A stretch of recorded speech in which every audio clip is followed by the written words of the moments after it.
Why is my hair falling out? It's a painful question I've heard from countless men and women. They describe waking up to clumps on their pillow, brushing with dread, or seeing more scalp in the mirror each month. And nearly every time, they've been told the same thing. It's irreversible. But that's not the full truth. Hair loss after 60 isn't just about genetics. It's often a sign of something deeper: decline in circulation, hormone balance, or inflammation that most people never realize is fixable.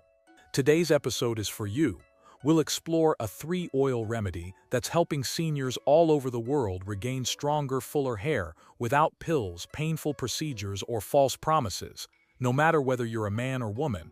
And guiding us through is a man who's seen it all and is still practicing medicine at over 100 years old. Doctor, the word is yours. Thank you, John. So according to research from the Journal of the American Geriatric Society, more than 60% of men and nearly half of women over the age of 65 report visible hair thinning. But what's worse is that the majority say they were given no real explanation and no plan to fix it. Just silence. That's devastating, doctor, and I've seen it too. Patients who've spent years blaming themselves or wasting money on products that were never meant to work. And no one stopped to ask what the scalp actually needs to heal. John, hair thinning is one of the most common but least respected signs of aging. It's often dismissed as vanity or blamed entirely on age or genes. But in truth, it's your scalp's way of telling you something isn't right. Whether it's poor blood flow, chronic inflammation, or a hormonal imbalance quietly brewing beneath the surface. The risk is that many seniors start chasing the wrong solutions. Like pills that disrupt hormones or surgeries they don't need, right? Indeed, so in this episode we'll walk through the 3 oils I trust most. We'll also show you how and when to use them, and why some people don't see results until they change one key thing, which we will explain in the end. You know, this reminds me of a patient I had. Her name was Linda, and she was 67. She came into my clinic wearing a headscarf, clearly embarrassed, and I remember that she told me she felt like she was vanishing. She tried shampoos, collagen drinks, even PRP injections, and nothing worked. But no one ever looked at her circulation, or her hormones, or even asked about her scalp. Because they don't see the scalp as a reflection of deeper systems, but it is, always. So let's go there. Let's begin with the truth about what's really causing the hair to thin after 60 and how to know what your scalp is trying to tell you, and then we dive straight into the first oil. Hair thinning after 60 is not sudden. It's cumulative. It begins years earlier, often invisible, as circulation slows and nutrients stop reaching the roots. Over time, the follicles enter what we call a dormant state. Not dead, just inactive. And without blood flow, oxygen, and the right hormonal signals, the hair cannot grow, no matter how many shampoos or pills you try. That's why I say hair loss is not a cosmetic issue. It's a circulatory and endocrine signal written on the scalp. That's such an important shift in perspective, because most people are taught to treat hair like a surface issue, when really it's downstream of deeper processes. I've had patients say, "I'm doing everything right," but they've never once considered blood flow or hormonal stress. Yes, and that frustration is real. I've seen patients weep in my office, convinced they'd failed somehow. But what they were missing wasn't discipline, it was delivery. If your body isn't delivering nutrients to the follicles cannot grow. And after 60, blood vessels in the scalp begin to constrict, especially in people with high blood pressure, poor sleep, or inflammatory diets. And then, one by one, the follicles retreat. That image, follicles retreating, it's haunting. But it explains why the change feels so fast, even though it's been building for years. Exactly. By the time the hair starts falling out, the internal retreat has already begun. That's what makes this such a confusing condition for patients. They see the symptom, but the cause is hidden, and no one teaches them how to trace it back. So let's do that.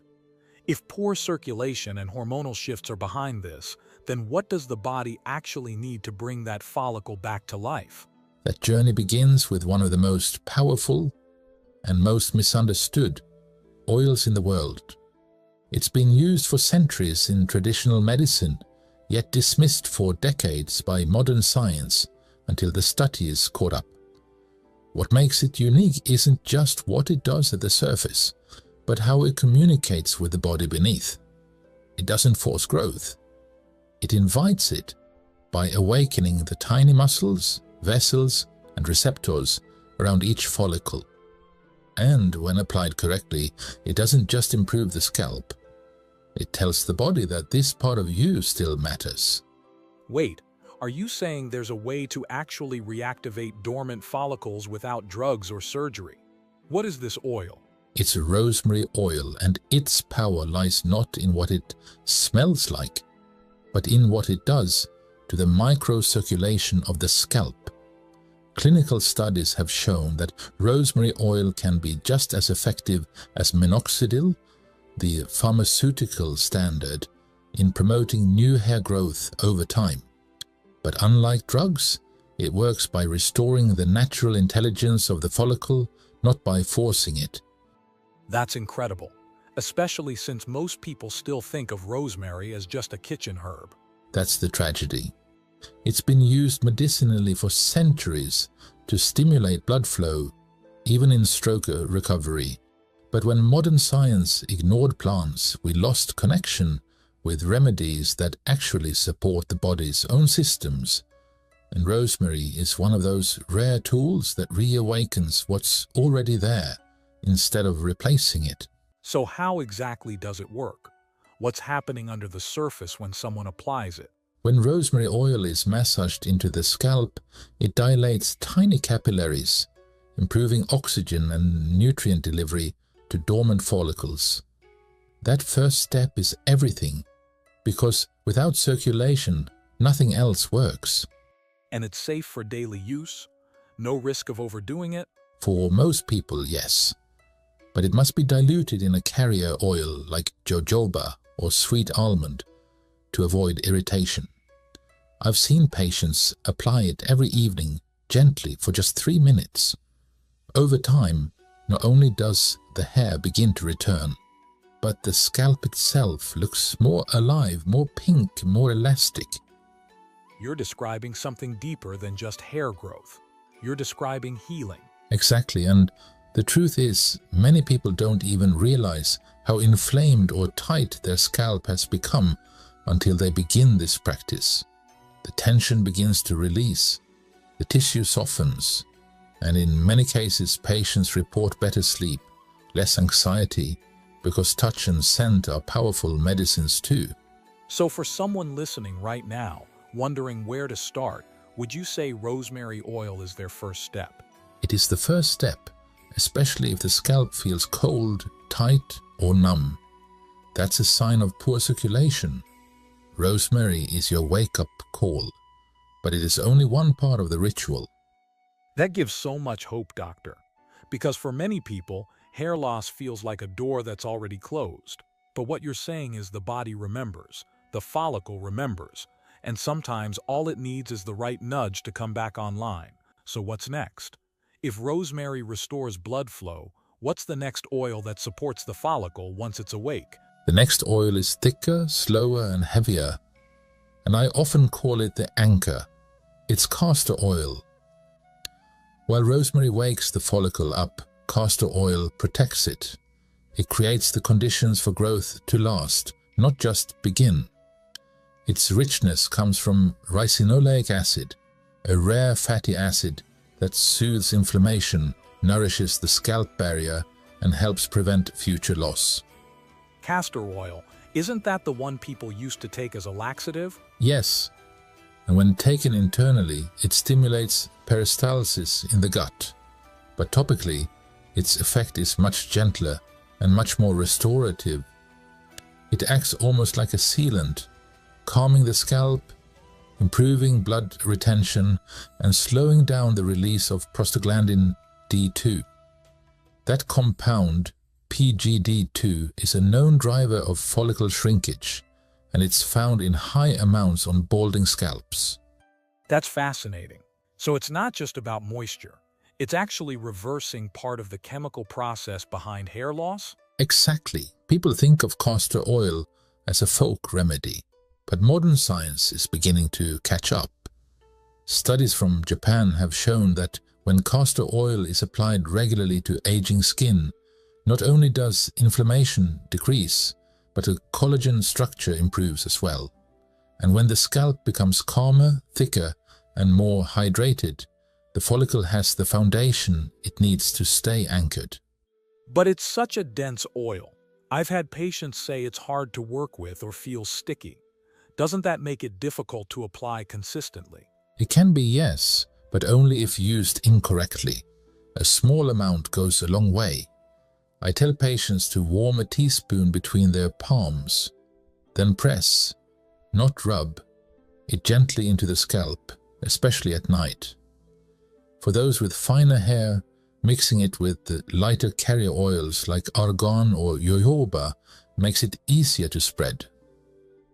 And if washing is a concern, a gentle rinse with warm water and natural shampoo the next morning is usually enough. So really, it's not about saturating the scalp. It's about coating the roots with something that holds them in place. Exactly. Think of it this way. Rosemary brings life back to the follicle, but life without protection doesn't last. Castor oil gives the follicle shelter. It slows the damage, seals in nutrients, and reduces the likelihood of breakage or fallout. It's amazing how something that seems so simple, just a topical oil, can create changes at the cellular level. It's simple but not superficial. Castor oil interacts with the body's own healing mechanisms. It doesn't override them. It supports them, and the longer it's used, the more consistent the results. In some patients, I've even seen new hair sprout in once barren areas. Not fast, but steady, month by month. That's powerful, because so many people give up too soon. They want miracles in weeks, when really, healing is about momentum. But with rosemary and castor oil working together, we're giving the scalp circulation and stability. Now it is time for oil number 3. I'm reading here that this oil helps with the hormonal shift that slowly starves the follicle. That's right, John, especially in men and post-menopausal women, because it is blocking the very compound that tells the hair to stop growing. I am talking about pumpkin seed oil. And while it's not as well known as rosemary or castor, it's one of the most effective natural DHT blockers we have. DHT is a hormone that shrinks hair follicles over time, especially around the crown and temples. After 60, DHT sensitivity increases, and the body often produces more of it, especially in response to stress or inflammation. Pumpkin seed oil gently lowers that response without interfering with the body's natural hormone rhythms. And that's what makes it safer than most pharmaceutical options, right? Exactly. Unlike synthetic DHT blockers, which can disrupt libido, mood, or liver function, pumpkin seed oil works with the body, not against it. It's rich in phytosterols and zinc, both of which support hormonal balance. And for many seniors, that's the missing link.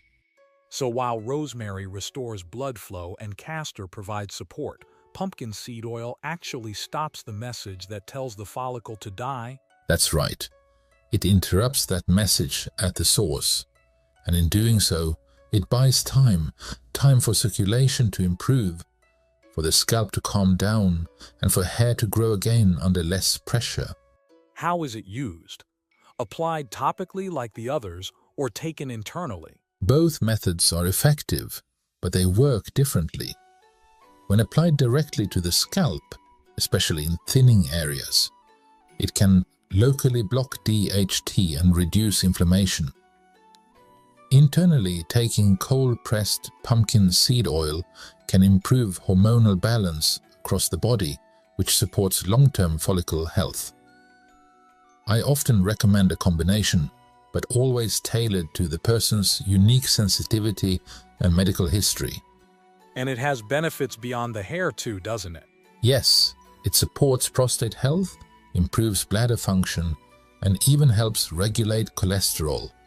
It's one of those rare oils that supports both external and internal aging. And for seniors, especially postmenopausal women or men with declining testosterone balance, it can make a visible difference in the texture and density of their hair. It's encouraging to hear that, especially because most people assume once the follicle's gone, it's gone. But that's the myth. In truth, many follicles are still there. They're just miniaturized, weakened, or asleep. And when we stop the hormonal signal telling them to retreat, they often come back, slowly, but they come. That's the kind of hope people need, because it shifts the mindset from "I'm broken" to "I'm rebuildable." And combining all three oils, one to activate, one to anchor, and one to protect, gives us a complete layered approach. But here's the question I'm hearing already. Can these oils be blended into one formula, or do they have to be used separately? Yes, they can be blended, but only if it's done thoughtfully. Each oil has a different density, absorption rate, and volatility, which means balance is key. A good blend usually contains about 60% carrier oils like jojoba or almond to create a base. Then you layer in smaller amounts of rosemary, castor, and pumpkin seed oil based on the scalp's needs. But if listeners want the exact recipe, they need to let me know in the comments. So it's not just about mixing everything together and hoping for the best. No, that's where most people go wrong. Too much castor can clog pores, too much rosemary can be irritating, and too much pumpkin seed oil might not absorb efficiently without the right base. That's such an important point because in the world of natural remedies, more isn't always better. And especially with older adults, the skin can be thinner or more reactive. Exactly. I always tell patients, test first. Apply a small amount behind the ear or on the inner arm. If there's no redness or itching after 24 hours, it's likely safe to proceed. But even then, start slowly. 2 to 3 times a week, not daily. And does everyone benefit from the same ratio? No, John. Some people need more rosemary to stimulate growth. Others need more pumpkin seed oil to block hormonal triggers. And for those with a very dry or inflamed scalps, castor becomes the star of the blend. The key is listening to your scalp, to your history, and to how your skin responds. It really is about personal medicine, isn't it? It is. Natural medicine is only powerful when it's precise. What works for one person may overwhelm another. So we start gentle, we watch, and we adjust. That's how we rebuild trust between the body and the treatment. That gives our listeners a real sense of agency, that they can do this safely, and they don't have to get it perfect right away. And if they're unsure, I always encourage them, leave a comment, ask your question.